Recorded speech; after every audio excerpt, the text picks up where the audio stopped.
Hello everyone, कैसे हो बेटा? Welcome to the class. Today we will do fifth sum of exercise 6.5. Yes, fifth sum statement is ABC is an isosceles triangle with AC equal to BC. Given है ये हमारा. Given is ABC is an isosceles triangle. ABC is in triangle ABC लिख देते हैं. In triangle ABC AC equal to BC is given.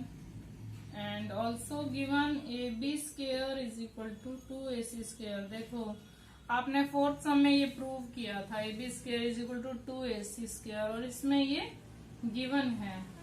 और to prove क्या है इसमें? आपने इसको राइट एंगल ट्रायंगल प्रूव करना है, गिवन नहीं है. Prove that ABC is an right angled triangle. Right angled triangle. तो हम इसको कैसे प्रूव करेंगे? बिल्कुल सेम. देखो AB स्क्वायर अगर आपका हाइपोटेन्यूस है, आप इसी को लेके चलते हैं. हम कैसे लेके चलेंगे? गिवन को ही लेके चलेंगे. AB equal to 2AC square. उसी को का कन्वर्स ही लिखना है आपने. उसी आप रिवर्स में लिखना स्टार्ट कर रहे हो, पीछे से आगे चल रहे हैं. AC square plus AC square लिख सकते हैं. AC is equal to BC. AB square equal to AC square plus BC square. As AC is equal to BC given है. देखो AB square is equal to AC square plus AB square अगर hypotenuse है, square is equal to P square plus B square. Then इसका मतलब C angle, इसके सामने AB के सामने तो C एंगल आएगा ना. देखो यहाँ पे C एंगल आ जाएगा. If this is AB then it is C angle. Therefore angle C is equal to 90 degree. क्योंकि ये एक therefore ABC is right angle triangle. ABC is an right angle triangle. Easy. देखो triangle कैसा बना है. Easy. Yes. Now six sum. ABC is an equilateral triangle with side 2A. With side 2A.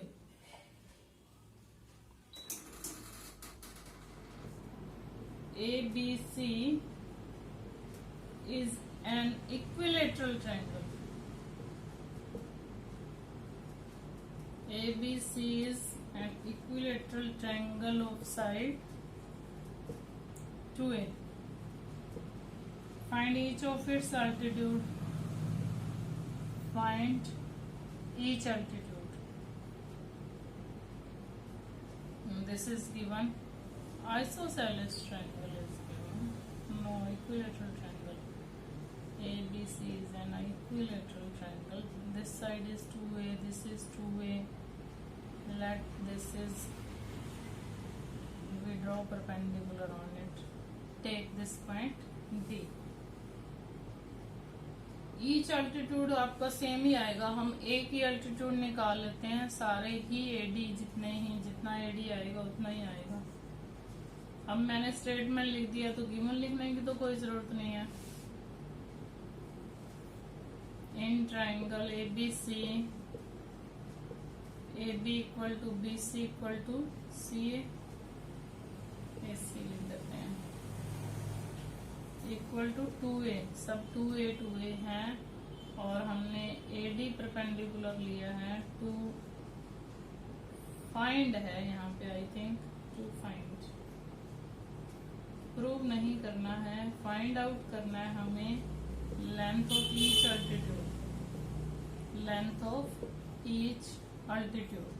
तो इसके लिए हमारे पास अल्टीट्यूड तो होना चाहिए ना. अल्टीट्यूड क्या होता है? हाइट. परपेंडिकुलर को ही अल्टीट्यूड बोलते हैं. Draw AD perpendicular to BC. Clear? Yes. अब हम क्या ले रहे हैं, in triangle ABD and triangle ADC, ABD and ADC दोनों ट्रायंगल ले रहे हैं हम। देखो इनमें क्या क्या इक्वल है, ये हमने एल्टीट्यूड ड्रॉ किया है, तो एंगल 1 और एंगल 2 दोनों AB equal to AC given है, given. AD is equal to AD common, and angle A is equal, angle 1 is equal to angle 2, each 90। अगर ये तीनों चीजें हमारे पास इक्वल आ जाती हैं तो ये ट्रायंगल्स कॉन्ग्रुएंट आ गए, ADC कॉन्ग्रुएंट ट्रायंगल्स हैं। देखो बाय RHS, RHS, R के सामने H होता है ना, देयरफॉर हमने क्या निकालना है, हमने निकालनी है AD। बट अगर हम ये एक राइट एंगल ट्रायंगल लेते हैं तो हमारे पास हाइपोटेन्यूज तो है, तो ना DC हमारे पास है ना BD हमारे पास है, therefore BD equal to DC। ऐसे तो हम एक लाइन लिख भी सकते हैं, perpendicular in equilateral triangle, perpendicular drawn from vertex bisects the base, ये भी एक लाइन होती है। बट हम यहाँ प्रूव कर रहे हैं कि ये BD और DC इक्वल है, और ये पूरी BC कितनी है आपकी 2A, ये आपके 2A है, तो ये कितने कितने हुए A हो गए दोनों, ये भी A और ये भी A, दोनों बाइसेक्ट हो रहे हैं। इसको हमें प्रूव करने की बजाय हम एक लाइन लिख भी सकते हैं, वो हम पहले प्रूव कर चुके हैं। चलो वो 9th में प्रूव की थी हमने। Now take triangle, in triangle ADC, ADC triangle में एंगल 290 डिग्री है, मीन्स राइट एंगल ट्रायंगल है। राइट एंगल ट्रायंगल में hypo square plus base square plus perpendicular square, 2A square equal to A square plus हमने AD find out करना है 4A square, इस A square को आप इधर ही ले आओ, इक्वल टू AD स्क्वायर, और AD square equal to 3A square, 4A square में से 1A स्क्वायर माइनस कर रहे हो, 3A स्क्वायर। आपको वैल्यू निकालनी है AD की, we have to find length of AD। तो अब इसमें क्या करेंगे, √3 और A स्क्वायर का आ गया A, दोनों का स्क्वायर रूट लेते हैं तो इसका स्क्वायर रूट 3 और इसका स्क्वायर रूट, तो आप लिख सकते हैं यहाँ पे length of each altitude, length of each altitude is equal to √3A। Answer है ये हमारा, क्योंकि ये सम था, थ्योरम नहीं थी, प्रूव करना था हमें। क्लियर बेटा, पहले हमने इसको कॉन्ग्रुएंट प्रूव किया है, कॉन्ग्रुएंट प्रूव करके हमने BD और DC को इक्वल प्रूव कर दिया। वैसे हम लिख भी सकते थे, एक line in equilateral triangle perpendicular drawn from the vertex bisects the base. Now 7th sum, prove that sum of the squares of sides of rhombus, given है एक rhombus, rhombus को आप ऐसे भी बना सकते हो, ऐसे भी बना सकते हो, एक को आप थोड़ा सा लेंथी ले लो, क्योंकि rhombus के डायगोनल्स इक्वल नहीं होते हैं। अगर आपने डायगोनल्स इक्वल ले लिया ना तो ये एक स्क्वायर बन जाती है, ऐसे भी बना सकते हो आप रोम्बस को। रोम्बस मीन्स क्या होता है, all sides are equal but angles और इसके डायगोनल्स इक्वल नहीं होते, वो स्क्वायर के होते हैं, ABCD। आप अगर रोम्बस बना रहे हो ना, ये हमेशा आप डायगोनल्स अनइक्वल बनाओगे, इक्वल नहीं। What is given? Given is prove that rhombus is equal to sum of squares of diagonals. Given is rhombus ABCD only. चलो डायगोनल्स भी गिवन है, diagonals AC and BD, AC and BD bisect at O। Intersect होता है वैसे तो, bisect तो अभी हम लिखेंगे यहाँ पे, इंटरसेक्ट लिख देते हैं यहाँ पे, तो बाइसेक्ट नहीं लिखेंगे, intersect at O। To prove sum of squares of sides, sides के स्क्वायर्स का सम।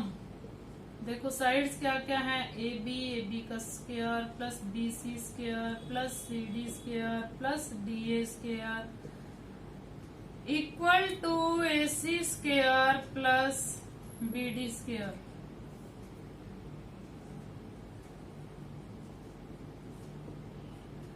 क्लियर? अब देखो कहाँ से लाएं हम सभी साइड्स के लिए ऑल द 4 एंगल्स अगर ट्राइंगल्स हम ले भी लें। सबसे पहले तो हम लिखते हैं कि यहाँ पे ईच एंगल कितने का है। डायगोनल्स ऑफ rhombus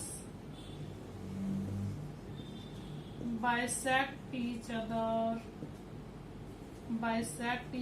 तो हम एक ही फिगर रख रहे हैं, सेकंड फिगर नहीं रख रहे हैं। ये आपको बताया था कि ऐसे भी बना लेते हैं। bisect each other at right angle means 90 का angle, right angle means angle 1 2 3 4, angle 1 2 3 4 90 हुए सभी angles. It means all triangles AOB BOC COD AOD। Therefore triangle AOB is right angle triangle, right angle triangle. हम एक ही triangle लेते हैं। In triangle AOB hypotenuse square, देखो 90 के सामने ही hypo होता है ना, AB square equal to OA square plus OB square.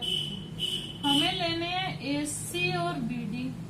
अगर आप मान लो इसमें 4 की 4 ट्रायंगल्स लेते हैं, AB square OA square plus OB square, फिर आप ये भी लेते हो this square plus this square, और फिर आप इसको ना ऐड करके OA square plus OC square को AC स्क्वायर 2 टाइम्स आ जाता है सब कुछ।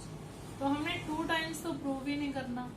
अगर हम 4 की 4 ट्रायंगल लेते हैं तो OA स्क्वायर इसमें भी आएगा और इसमें भी 2 OA स्क्वायर आ जाएगा, 2 OC स्क्वायर आ जाएगा, 2 OB स्क्वायर आएगा, 2 OD स्क्वायर। तो उससे ये प्रूव नहीं होगी।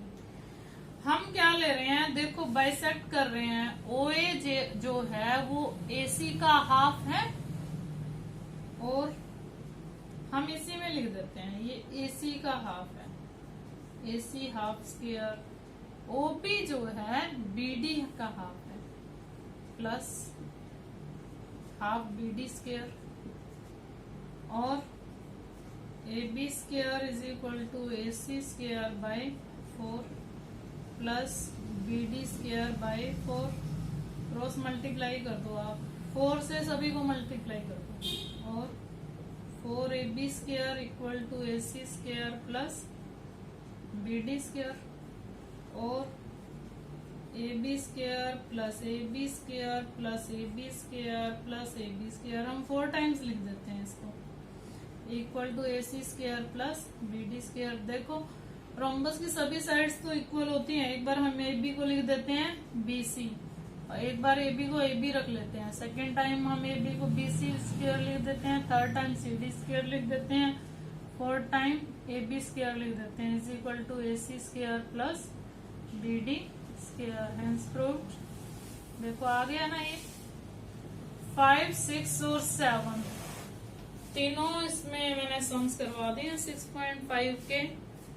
इससे पहले वाले देखने हैं तो इसके लिए आप मेरे चैनल को सब्सक्राइब कर लो।